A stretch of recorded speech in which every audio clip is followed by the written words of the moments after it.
మహిమ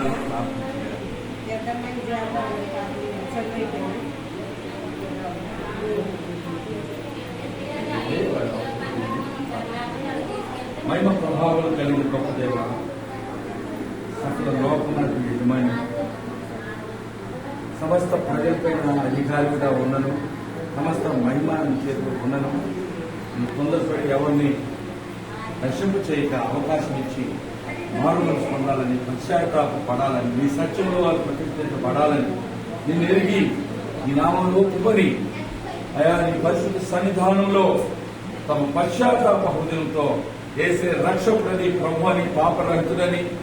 తమ పాపను ఒప్పుకోవడం ద్వారా ప్రభువును స్వరక్షకుడు అంగీకరించి ఆయన హత్తుకోవడం ద్వారా శ్వాస నమ్మడం ద్వారా సంపూర్ణ నిశ్చయంతో దేవుని రాజ్య నివాసంగా చేయబడుతుంది. ఆత్మపూర్ణత పొందుటకు సహాయం నిలిచిన ఒక విధపై నీ ఆత్మ శక్తి అభిషేకమును ఉంచి వర్ధన చేసి ఫలింప చేయము మహిమం అనుగ్రహించి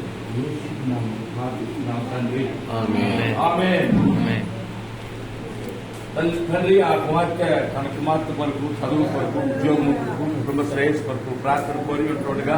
మీ దాసురాలు ఇప్పటికే ఆ సహోదరు ప్రార్థన చేసినట్టుగా నేను సైతం ఆ బిడ్డ కొరకు మరొక పర్యావరణ జ్ఞాపకం మీరు వెళ్ళవలసిన తరుణం వాస్తవమైనది కనుక మీరు తెప్పించిన వెలుగుకు, అనుగ్రహించిన ఎలక్ట్రిసిటీకి, సార్లను వాళ్ళ నోరు ముయించి వాళ్ళని దుశ్చర్యలు ఖండించి వెలుగు జయకరంగా మేము అనుభవించినట్లు మాకు ఇప్పుడు ఇచ్చిన ఎలక్ట్రిసిటీని బట్టి చేస్తున్నాము ప్రార్థిస్తున్నాము. ఆమేన్.